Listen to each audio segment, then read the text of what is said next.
शेतकऱ्यांना सरसकट कर्जमाफी मिळावी या मागणीसाठी शरद पवारांच्या राष्ट्रवादीचे आमदार रोहित पवार आज अन्नत्याग आंदोलन करणार आहेत। छत्रपती संभाजीनगरमध्ये होणाऱ्या या आंदोलनात खासदार सुप्रिया सुळे, शशिकांत शिंदे आणि हर्षवर्धन सपकाळ सहभागी होतील। अन्नत्याग आंदोलनापूर्वी रास्ता रोकोही केला जाईल। मराठवाड्यातील हजारो शेतकरी बैलगाडा आंदोलनात सहभागी होण्याची शक्यता आहे। आर्थिक संकटात सापडलेल्या शेतकऱ्यांना तातडीने सरसकट कर्जमाफी जाहीर करावी अशी आंदोलकांची प्रमुख मागणी आहे।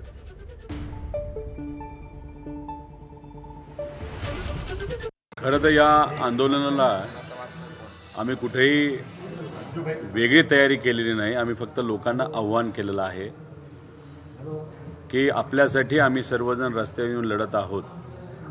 त्यामुळे सर्व शेतकऱ्यांनी रस्त्यावर येणं व आपल्या मागणींसाठी लढणं हे फार महत्त्वाचं आहे। त्या अनुषंगाने लोकांकडनं, शेतकऱ्याकडनं, मजुराकडनं आणि अनेक काही शहरातले असे लोक आहेत की जे शेतकऱ्याला पाठिंबा देण्यासाठी या आंदोलनामध्ये सहभाग घेणार आहेत। त्यामुळे मोठ्या प्रमाणात लोक येतील असा आम्हाला विश्वास आहे। तर संभाजीनगरमध्ये जिथे हे आंदोलन केलं जाणार आहे त्या आंदोलनस्थळी पोलिसांनी मोठा बंदोबस्त लावलाय। शेतकरी रास्ता रोको करणार आहेत। हजारो शेतकरी रास्ता रोकोसाठी येण्याची शक्यता वर्तवली जाते आणि त्यामुळे पोलिसांची एक खूप मोठी फौज इकडे तैनात असल्याचं आपण पाहतोय।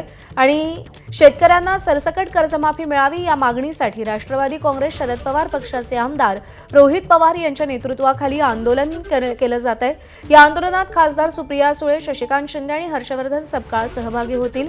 मराठवाड्यातील हजारो शेतकरी बैलगाड्या घेऊन आंदोलनात सहभागी होण्याची शक्यता आहे। आर्थिक संकटात सापडलेल्या शेतकऱ्यांना तातडीने सरसकट कर्जमाफी जाहीर करावी अशी आंदोलनकर्त्यांची प्रमुख मागणी आहे।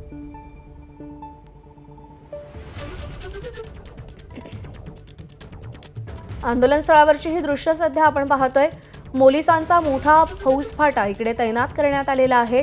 रास्ता रोको केला जाणार आहे। बैलगाड्या घेऊन आंदोलन केलं जाणार आहे आणि कुठेही अनुचित प्रकार घडू नये यासाठी पोलिसांचा हा तगडा बंदोबस्त, ही एक मोठी फौज इकडे तैनात करण्यात आलेली आहे।